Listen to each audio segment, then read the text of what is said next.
Well, I guess it depends on the art. What kind of art? If you mean going to art galleries, museums, it won't reach many people, maybe, although things are changing. But if you mean cinema, then indeed cinema is possibly the medium that will reach more people. However, if we're talking in terms of gender studies, sexual politics, it's been shown that the presence of women in movies is 1/3 of that of men.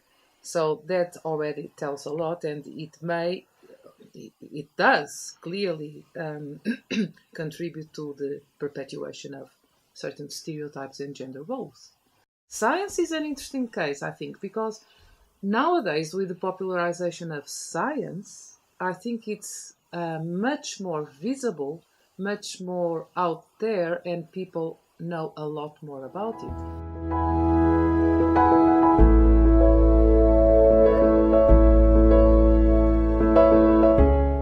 Hopefully and ideally, we're moving towards a less patriarchal world. So when the conditions for more post-human, for people considering themselves more in post-human terms, with technological devices, used in their own bodies. I suppose a little like Donna Haraway suggested, that we're already all cyborgs. In that sense, the post-human will be implemented, or started to be more implemented, in this less patriarchal context.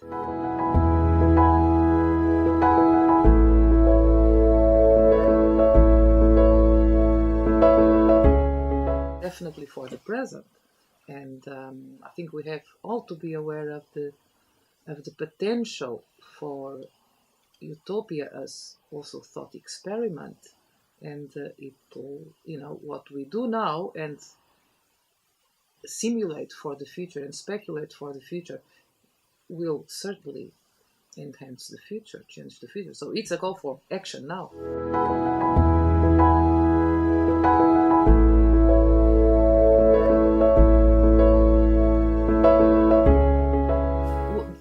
I think I can see two important patterns developing in science fiction. As far as reproductive technologies are concerned. One of them that is quite clear is the disappearing mother. But I mean actually literally, physically, because the gestating woman will probably be substituted by artificial wombs, by ectogenesis. So the gestating mother will maybe be a thing of the past. That, of course, will have many potential benefits for women who cannot get pregnant, who have no functional womb,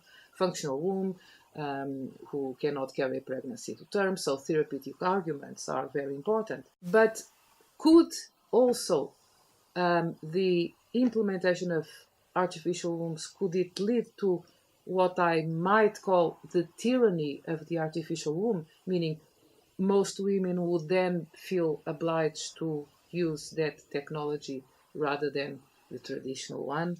So that might be also a question to be considered.